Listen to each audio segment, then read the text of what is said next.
Welcome back. Well, we are going to now study the first chapter in our syllabus.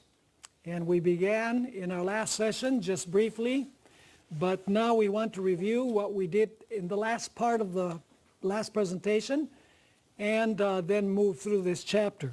It's found on page 3 of your syllabus. Just reviewing, Jesus is our Creator. And therefore, Jesus is responsible for our existence, not for our sin, but for our existence. When Jesus created this world, he placed Adam as the king. And his territory, of course, was planet Earth. But God established a condition, and that was perfect obedience to his law, sinless perfection, if you please. He said to Adam, obey and live, disobey and die. And of course, Adam and Eve sinned, and therefore Satan took over the throne and the territory over which Adam governed.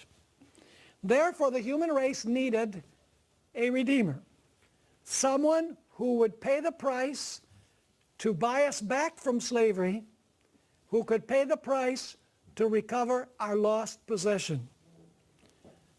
But in order for a person to do this, he needed to be our next of kin. Now we're at the middle of page 4. Leviticus 25 verse 25 tells us who only could redeem a lost possession, that is territory. It says, if one of your brethren becomes poor and has sold some of his possession, and if his redeeming relative comes to redeem it, then he may redeem what his brother sold. That word redeem in the Hebrew means to buy back by paying a price.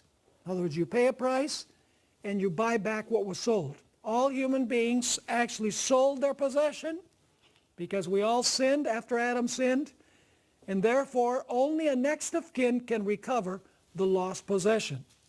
Now, what about if a person sold himself into slavery? Individuals could not only sell their possessions, they could also sell themselves into slavery. Only a next of kin could pay the price to emancipate people from slavery. It says in Leviticus 25 verse 47, now if a sojourner or stranger close to you becomes rich, and one of your brethren who dwells by him becomes poor and sells himself to the stranger or sojourner close to you, or to a member of the stranger's family, after he is sold, he may be redeemed again. Once again, the word goel, which means to redeem by paying a price, may be redeemed again.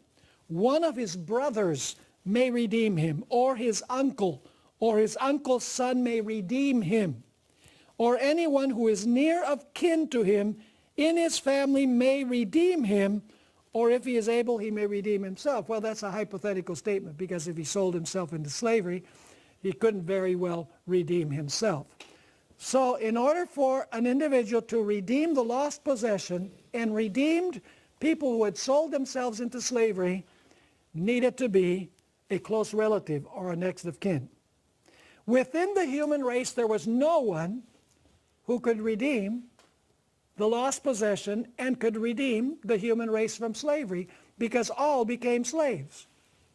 At the top of page 5, we find in Romans 3 verse 10 and verse 23, there is none righteous, no, not one. All have sinned and come short of the glory of God. So this is the real reason why Jesus became a human being, because he had to become our next of kin. You see, only a next of kin could redeem the lost possession and people who had sold themselves into slavery. So Jesus had to become our next of kin. Let me ask you, when Jesus was in heaven before his incarnation, was he our next of kin? No, because he did not have human flesh. He was not a human being. He was from a different family. He had to become our next of kin in order to redeem us from slavery, in order to redeem the lost possession. And so, now Jesus in heaven, at a certain point, says to all of the heavenly angels, I am leaving heaven and I'm going to earth. I'm going to become incarnate and I'm going to live there for 30 years. And I promise you that after 30 years, I'll be back. So make sure you prepare the party.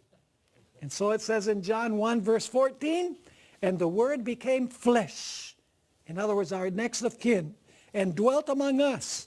And we beheld his glory, the glory as of the only begotten of the Father, full of grace and truth. Hebrews 2:14 through 16 also says that he became our next of kin. Inasmuch then as the children have partaken flesh and blood, he himself likewise shared in the same, that through death he might destroy him who had the power of death, that is of the devil, and do what as a result of his death? And release. That means redeem or recover. Freedom. It says, and release those who through fear of death were all their lifetime subject to bondage. So why did Jesus become our flesh and blood? So that he could release us from bondage. Those are the laws of redemption. Now here's something interesting. Jesus was both the father of David and the son of David. Now how can you be someone's father and son at the same time? Notice Revelation 22 and verse 16. I, Jesus, have sent my angel to testify to you these things in the churches. I am the root and the offspring of David, the bright and morning star. So Jesus is both the father of David, he's the root of David, and he is also the son of David or the offspring of David. How is that possible that he's the father and the son of David?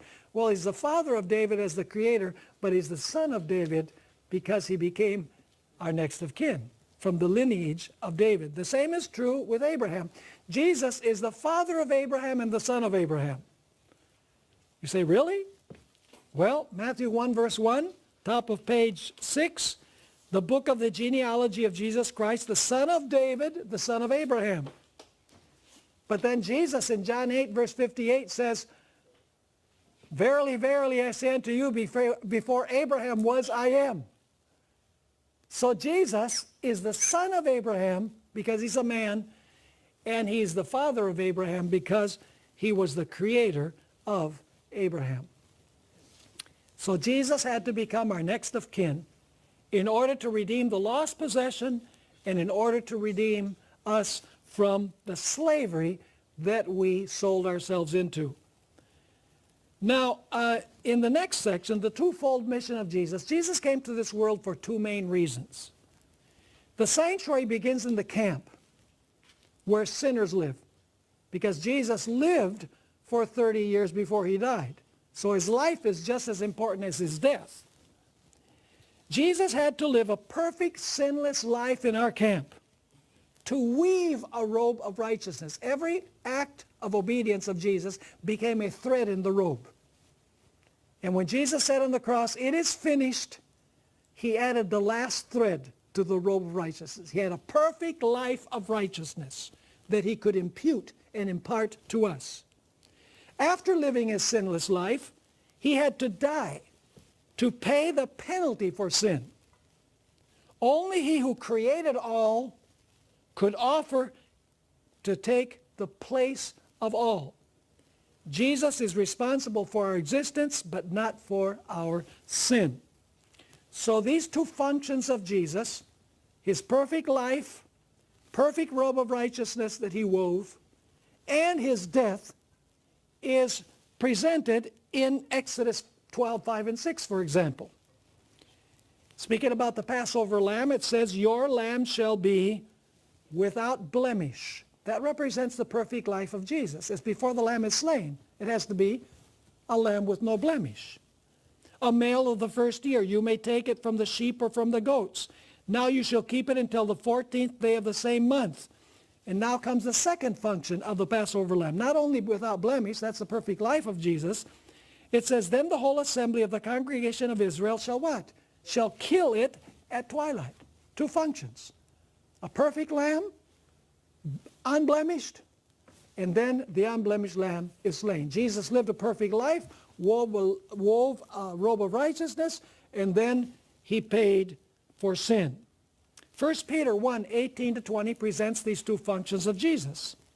It says there in verse 18, knowing that you were not redeemed with corruptible things, like silver or gold from your aimless conduct received by tradition from your fathers, but with the precious blood of Christ. So there you have one function of Jesus, the shedding of his blood. But there's another function. As of a lamb, how? Without blemish and without spot. So two functions. His precious blood is shed, and he is without blemish and without spot. He indeed was foreordained before the foundation of the world, but was manifest in these last times for you. Did Satan know what Jesus had to come to do? Did his demons know what Jesus was coming to this earth to do? That he was coming to emancipate the human race and to recover the lost possession? Yes, he did. Notice this encounter. This is the top of page 7. This encounter between the demons and Jesus. They knew exactly who he was and why he was here. In Mark 1, 23 and 24 it says, now there was a man in their synagogue with an unclean spirit, and he cried out, saying, let us alone. What have we to do with you, Jesus of Nazareth? And now notice their big concern. Did you come to destroy us? I know who you are, the Holy One of God. Satan and his angels knew exactly who Jesus was and why Jesus had come. And so Satan, from the very start, he says, I have to nip this in the bud. I know who he is, why he came. He's going to live a perfect life. He's going to die for sin. I have to keep that from happening. And so Satan now is going to use 4 methods to try and prevent Jesus from living his perfect life and from offering his life for sin. And so now Satan is going to be on the track of Jesus 24/7, 365 and a quarter days. What was method number 1? Method number 1 was to attempt to kill Jesus before he could voluntarily offer his life. Revelation 12, 2 and 3 says that when Jesus was born, Satan was there ready to kill him.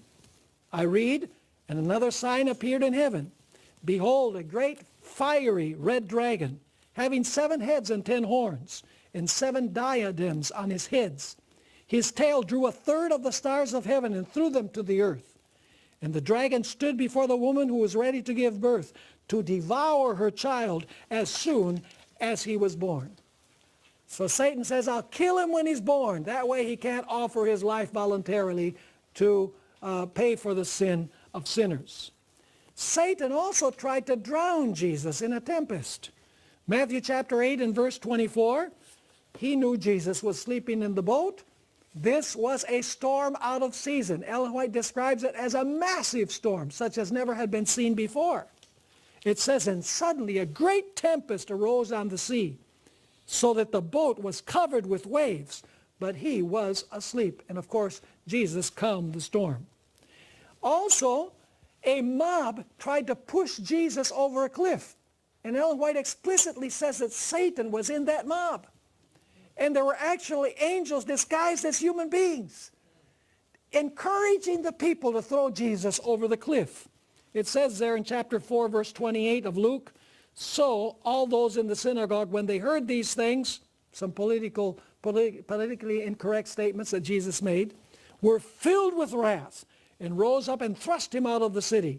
And they led him to the brow of the hill on which their city was built, that they might throw him down over the cliff. Then passing through the midst of them, he went his way. Several times during the ministry of Jesus, they tried to stone Jesus. Of course, Satan was behind it. Kill him before he offers his life for sin. It says there, in John 8, verse 58 and 59, Jesus said to them, most assuredly I say to you, before Abraham was, I am. Then they took up stones to throw at him, and this happened more than once. But Jesus hid himself and went out of the temple, going through the midst of them, and so passed by. Ellen White gives us an enlightening statement about Satan's desire to kill Christ before he could offer his life voluntarily for sin. In the Review and Herald, October 12, 1897, she wrote, "Again and again he would have been killed, had it not been for the heavenly angels who attended him and guarded his life until the time when the case of the Jews as a nation should be decided. This human life must be kept by the power of God until his day of work was ended."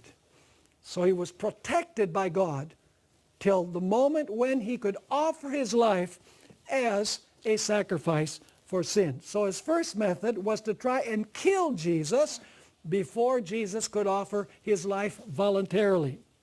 The second method that Satan used was to try and infect Jesus with the virus of sin.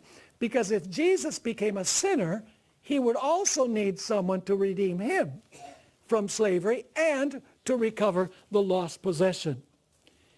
We all know about the temptations of Jesus. Matthew chapter 4, verse 3, verse 6, and verse 9. It says that Satan came to Jesus 3 times with 3 temptations at the beginning of his ministry, and Jesus would not be infected. All 3 times Jesus answered, "It is written." We have several verses of the Bible that indicate that Jesus never sinned. Hebrews 4, verse 15 at the top of page 9.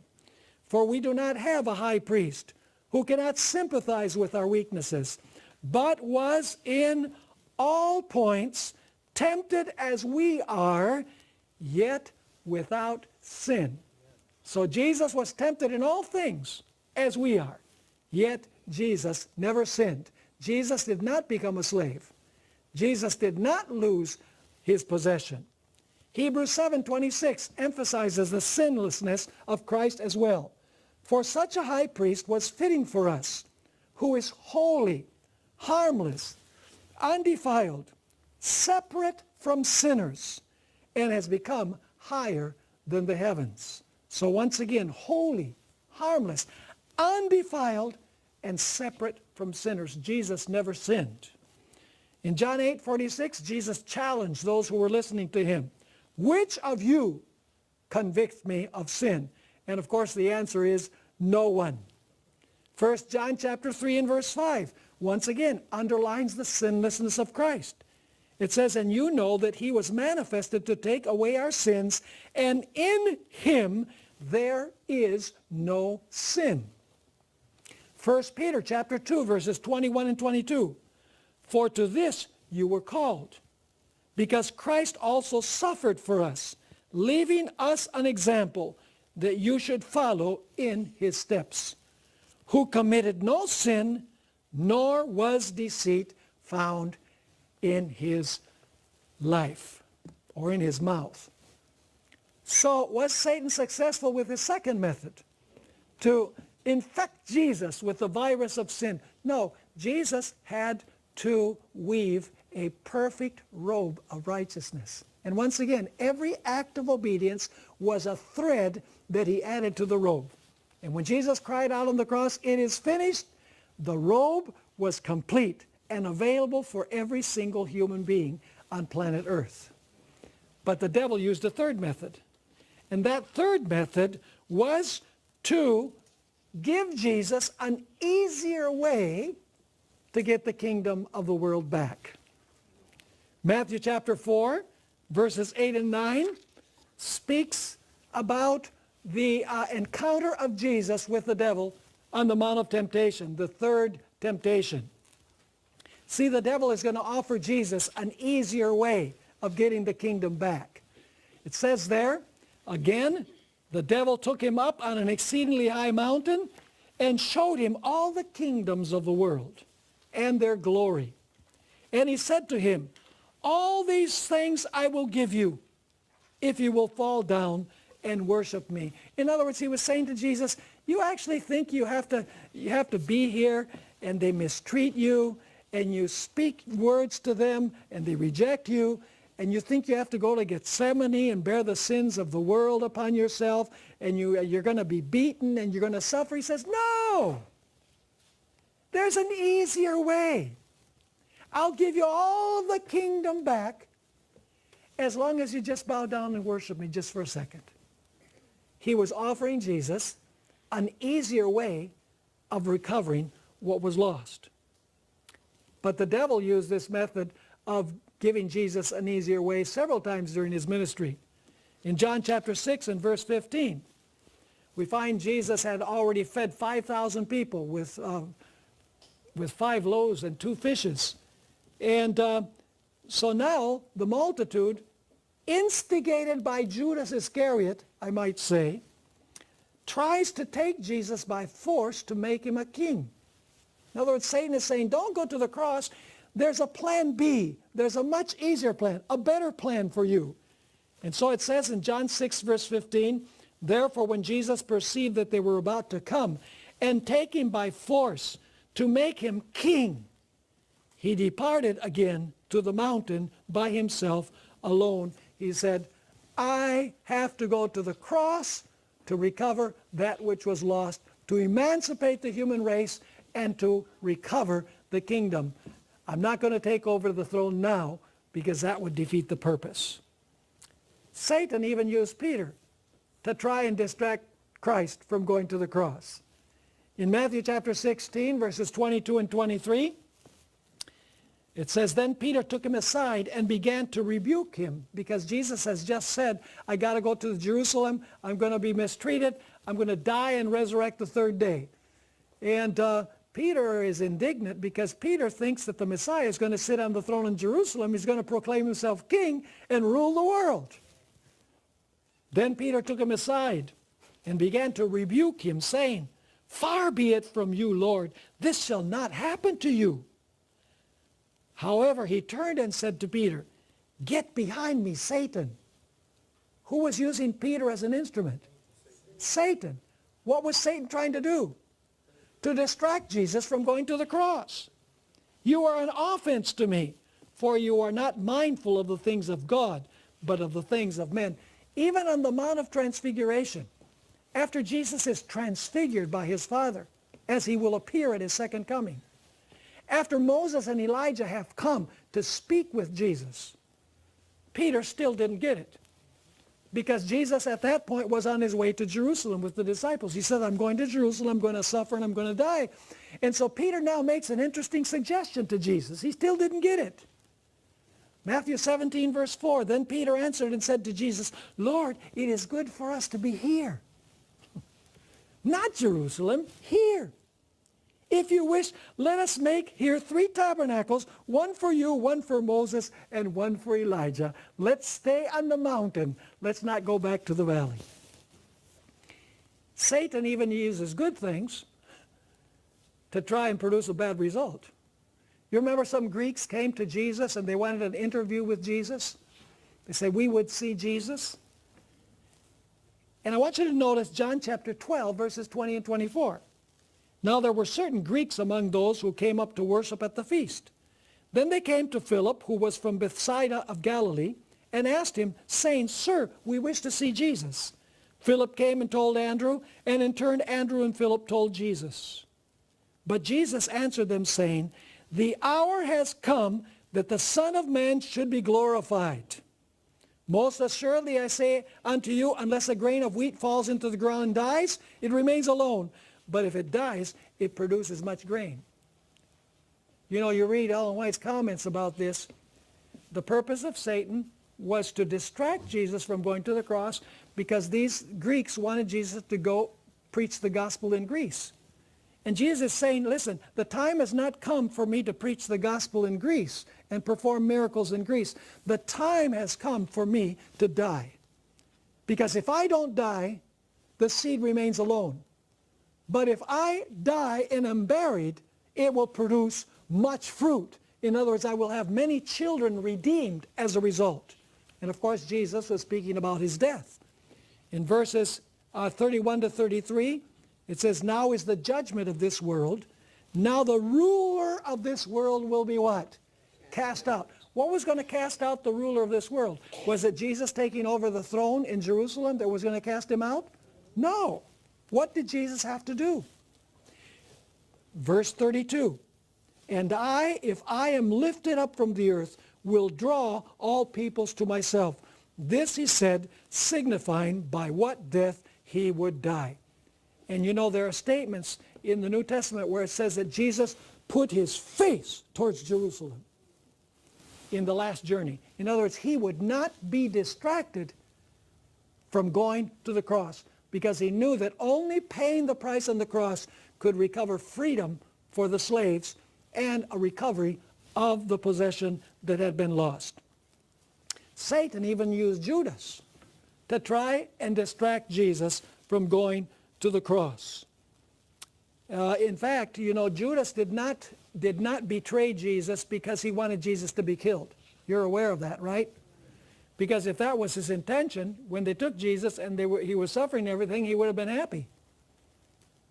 But he went and hung himself because his plan backfired. His purpose was really to put the pressure on Jesus so that Jesus would retaliate, so that Jesus would take the throne when they were mistreating him. In other words, the purpose was not to get Jesus killed. The purpose was to put the pressure on Jesus so that Jesus would take over the throne of Jerusalem, distracted from what he needed to do. In John 13, verses 1 and 2, it says, "Now, before the feast of the Passover, when Jesus knew that his hour had come, that he should depart from this world to the Father, having loved his own who were in the world, he loved them to the end. And supper being ended," where did this plan that Judas wanted to implement, where did it come from? It wasn't Judas. It says, "And supper being ended, the devil, having already put it into the heart of Judas Iscariot, Simon's son, to betray him." So none of the first three methods worked. He wasn't able to kill Jesus before he gave up his life. He was not able to infect Jesus with the virus of sin. And he was not able to distract Jesus from going to Jerusalem and suffering and dying. But Satan used a fourth method. And that was, he did his best to discourage Jesus so that he would leave and allow the human race to perish. Satan influenced the people of Jesus to reject him, the disciples to forsake him, so that Jesus would say, "What's the use? I'm going back to heaven where I am appreciated." Matthew 26, verse 38, describes the sorrow of Jesus as he was in Gethsemane. It says, "Then he said to them," to his disciples, "My soul is exceedingly sorrowful, even to death. Stay here and watch with me." And of course, we're all acquainted with the prayer, the agonizing prayer of Jesus, raised up 3 times to his Father in the Garden of Gethsemane. It's found in Matthew 26, verse 39, verse 42, and verse 44. It says there, "He went a little farther and fell on his face and prayed, saying, 'Oh, my Father, if it is possible, let this cup pass from me.'" What was in the cup? The wrath of his own Father, the wrath of God. Why would the wrath of the Father be against Jesus? Because Jesus was bearing upon himself the sins of the whole world, to emancipate human beings from sin, from slavery, and to recover the possession which was lost. So Jesus says, "Oh, my Father, if it is possible, let this cup pass from me. Nevertheless, not as I will, but as you will." Then it says, again a second time, "He went away and prayed, saying, 'Oh, my Father, if this cup cannot pass away from me unless I drink it, your will be done.' So he left them and went away again and prayed the third time, saying the same words." Could Jesus have picked up and gone back to his Father if he had wanted to? Yes, he could have. So the devil is doing everything possible to discourage him. The devil is saying, "Look, nobody's going to accept you. Your disciples left. One of your disciples betrayed you. Another disciple denied you 3 times. Come on. Why are you going forward with this? It's useless." Ellen White wrote in Desire of Ages, page 692, "The fate of humanity trembled in the balance. Christ might even now refuse to drink the cup apportioned to guilty man. It was not yet too late. he might wipe the bloody sweat from his brow and leave man to perish in his iniquity. He might say, let the transgressor receive the penalty of his sin, and I will go back to my Father. Jesus could have given up. Satan did his utmost to discourage him from giving his life. John 18 verse 11 is a very interesting verse. You know, the mother of these two disciples, the sons of thunder, comes to Jesus and says, you know, in the kingdom, I want my two precious little sons to be one on the right side and the other on the left side when you enter your kingdom. You can be in the middle, but one on the right and the other on the left. And Jesus says, are they able to drink the cup that I'm going to drink? Let's pick up this in John chapter 18, verse 11. Chapter 18, verse 11, it says, so said to Peter, this is actually when Peter takes his sword out and cuts the ear off the servant, put your sword into the sheath. Shall I not drink the what? The cup. Who gave him the cup? Which my Father has given me. Who gave Jesus the cup of his wrath? The Father himself. By the way, when Jesus asked these two disciples, are you able to drink the cup that I'm going to drink? What was Jesus referring to? He was referring to his Father giving the cup of wrath for him to drink for the sin of the world. And what did the disciples say? They said, oh, we can. They didn't have the foggiest idea what they were talking about until they saw Jesus agonizing in Gethsemane. Then they understood it.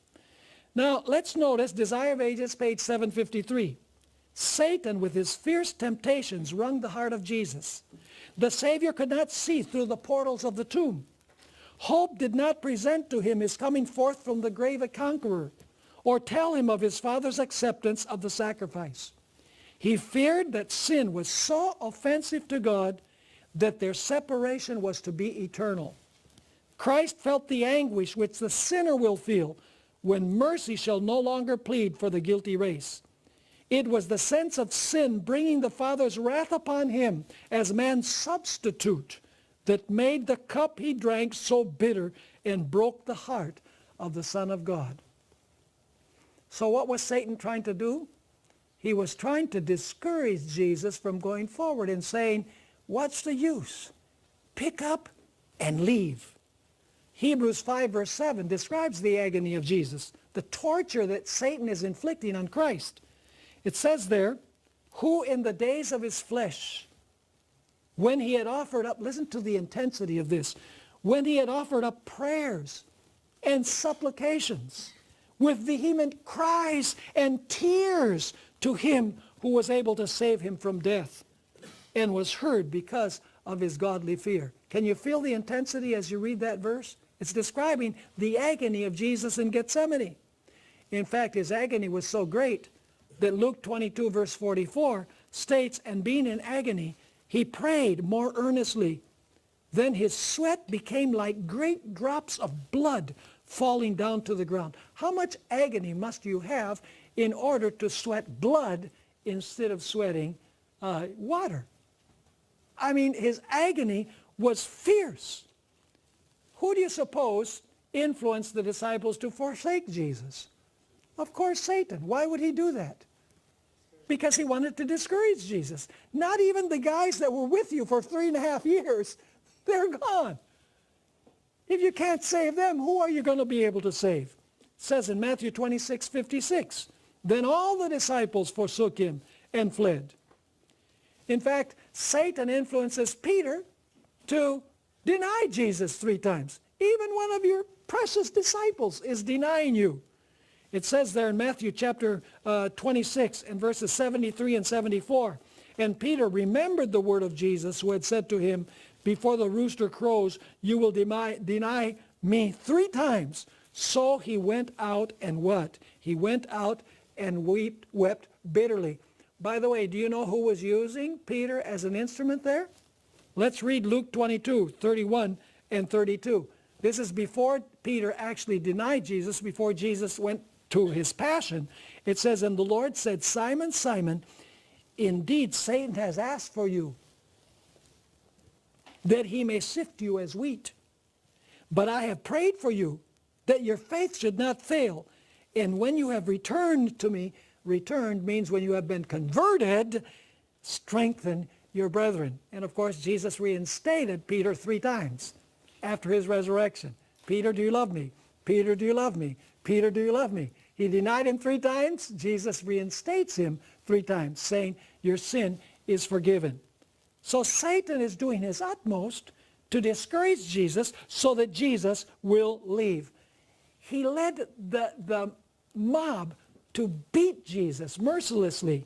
Mark chapter 14, verse 65 reads, then some began to spit on him and blindfold him and to beat him and to say to him, prophesy. And the officers struck him with the palms of their hands. What is Satan's strategy here? It's to discourage Jesus. Say, what's the use? Leave while you can. Verses 16 through 20 of Mark 15 states, then the soldiers led him away into the hall called Praetorium.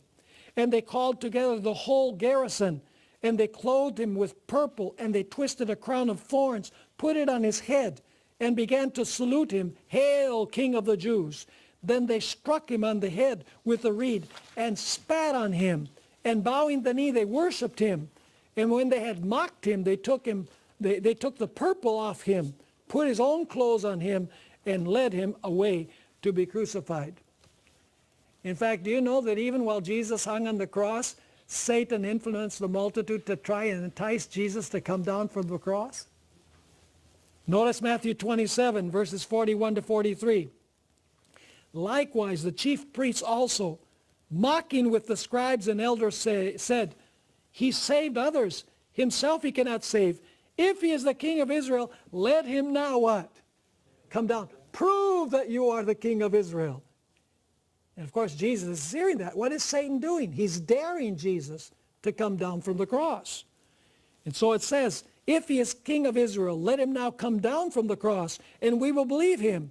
He trusted in God. Let him deliver him now, if he will have him. For he said, I am the Son of God. Now, all during his ministry, Jesus had said, I'm not alone. My Father is with me. Notice John 8, verse 29. And he who sent me is with me. The Father has not left me alone, for I always do those things that please him. And he spoke these words. Many believed in him. But now I want you to notice the change in his mood. See, up to this point, during his ministry, he says, the Father is always with me. But now Jesus on the cross, he feels forsaken by his own Father. What is Satan trying to do? He's trying to say, listen, if you go through with this, you're never going to see your Father's face again. You're going to lose fellowship with him. You're going to suffer eternal perdition. You'll never see the person that you love the most in the entire universe. It says there in Matthew 27, verse 46, as Jesus there is hanging on the cross, my God, why have you forsaken me? Are you catching the picture? So what is the devil trying to do? Did he know that Jesus had come to live a perfect life? Oh, yes, he did. Did he know that Jesus could stand in the place of all human beings because Jesus created all human beings? That he was the only one? Yeah, Satan knew that. The demons knew it. We read the verse in the Gospel of Mark where they said, we know who you are. You're the Holy One of God. You're the one that we used to hang out with in heaven, is what they're saying. They knew who Jesus was and why Jesus came. He had to live a perfect life, and he had to die for sin. And Satan says, I'm going to use these 4 methods to prevent Jesus from fulfilling his mission. Number 1, kill him before he offers his life. Number 2, infect him with the virus of sin. Number 3, offer him a better path, an easier path, by taking over the throne of the kingdom. And 4, to discourage him so much that he'll pick up and he'll go back to heaven where he is appreciated. But then Jesus gained the final victory. In John 19 and verse 30, we find these words, so when Jesus had received the sour wine, he said, it is finished.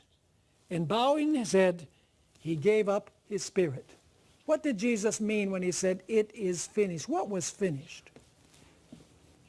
Provision for salvation was finished. You know, there's been this big discussion in the Adventist church of whether the atonement was finished at the cross. Incidentally, Desmond Ford just passed away. And he was an individual who said that, the atonement was finished at the cross. There's no atonement in heaven after Jesus goes back to heaven. Well, Jesus said it is finished on the cross. Jesus finished his provision for salvation at the cross. Had Jesus lived a perfect life that he can impute and impart to us when he said it is finished on the cross? Yes. Was Jesus now dying to pay the penalty for sin? Yes. Was provision for salvation absolutely finished? Yes. What was not finished? What was not finished is Jesus interceding in heaven for those who claim the benefits of what he did while he was on earth. You see, you have to claim individually his life and his death for you. The provision was complete. But the application of the provision to individuals who claimed Jesus still needed to be ongoing. Are you with me? So the atonement as provision was finished, but not as application to individuals who repent and confess their sins and trust in Jesus as Savior and Lord. And then Jesus pronounces these words, Luke 23 and verse 46. The last thing that Jesus says on the cross, it is finished. And then it says, and when Jesus had cried out with a loud voice, he said, Father, into your hands I commend my spirit. Having said this, he breathed his last.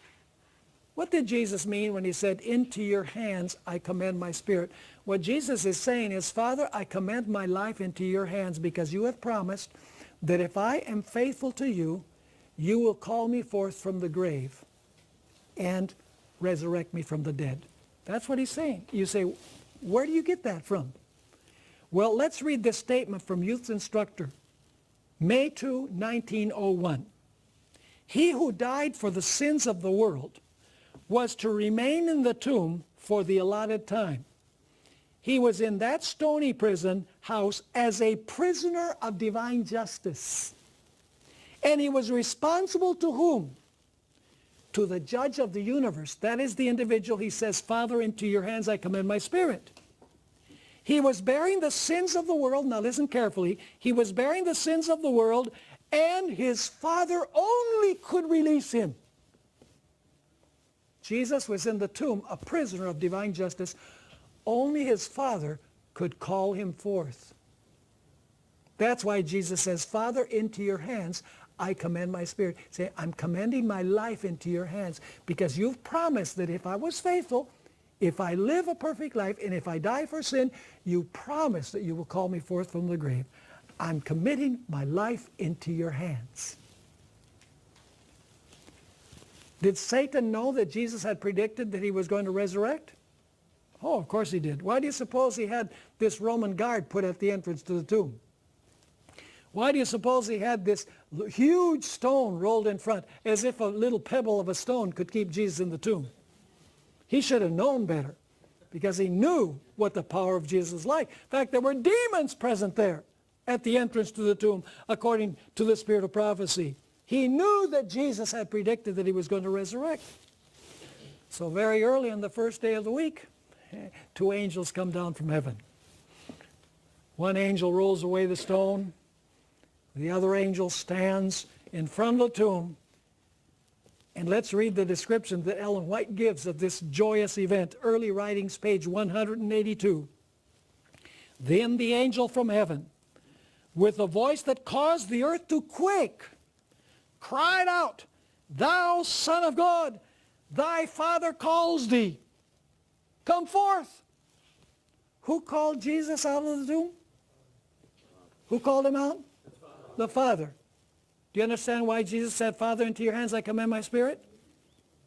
I'm commending my life into your hands. Now, he says, you've promised that if I was faithful, that you were going to call me out. So now he's going to be called out. So The angel cries out, thy father calls thee, come forth. Death could hold dominion over him no longer. Jesus arose from the dead a triumphant conqueror. In solemn awe, the angelic host gazed upon the scene. And as Jesus came forth from the sepulchre, those shining angels prostrated themselves to the earth in worship and hailed him with songs of victory and triumph. And in a moment we're going to see what song they sang. It's from Revelation chapter 12. Now somebody might say, but wait a minute, Pastor Bohr, doesn't the Bible say that Jesus would lay down his life and he would take it up again? That he had authority to lay it down, he had authority to take it up again? How is it that you say the Father was the one who called him from the tomb? Well, let's read John chapter 10, verses 17 and 18. We need to be careful about the way we read Scripture, and we need to read the entire verses, not just part.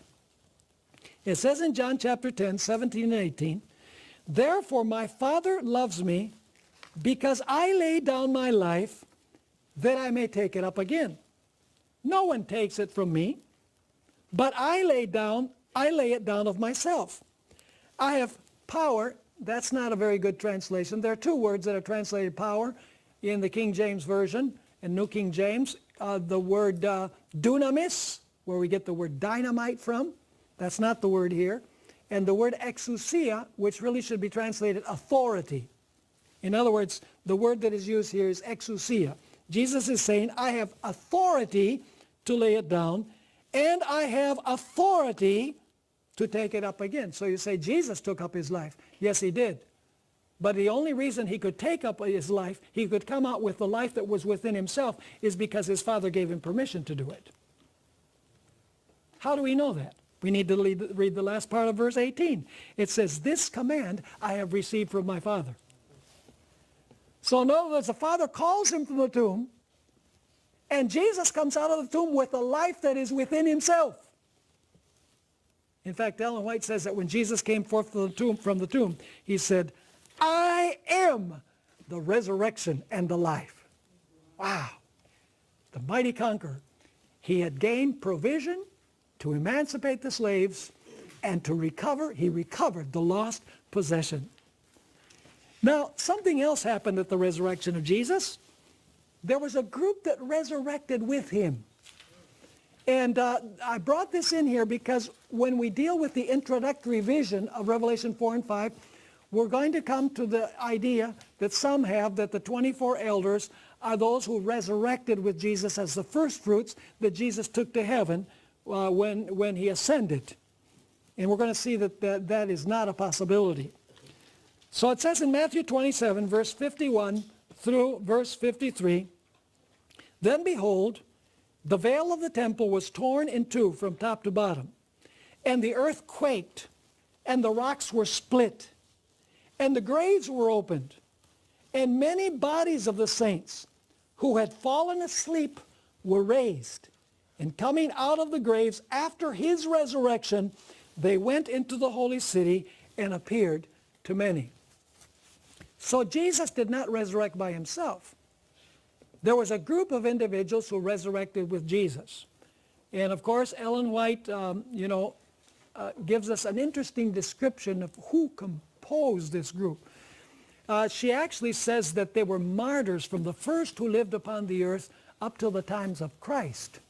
And so, we can speculate perhaps Abel was among those who were the first fruits that Jesus took to heaven. Perhaps even John the Baptist, who was beheaded, maybe was among that group. We don't know, but Ellen White does say that they were martyrs who had given their lives to be faithful to Jesus from the beginning of time up to the times of Christ. In other words, he rewarded them with the resurrection and eternal life. So they go for 40 days into the city, and they give witness to the resurrection of Christ. Now, can you imagine what it must have been like if one of them was able to appear to the people in Jerusalem during 40 days? All 15 feet tall. Hi, I am Abel. And when Jesus resurrected, I resurrected as well, because he said, because I live, you shall live also. Must have been powerful. And they appeared, they didn't appear as ghosts or as spirits. They appeared in flesh and blood. People could actually touch them. Say, yeah, they're real individual people. It must have caused a tremendous ruckus in the city of Jerusalem. You know, the people saying, the Lord has resurrected truly. And all of these has resurrected with him. Now, all heaven sang when Jesus resurrected from the dead. I want you to notice Revelation 12, verse 10.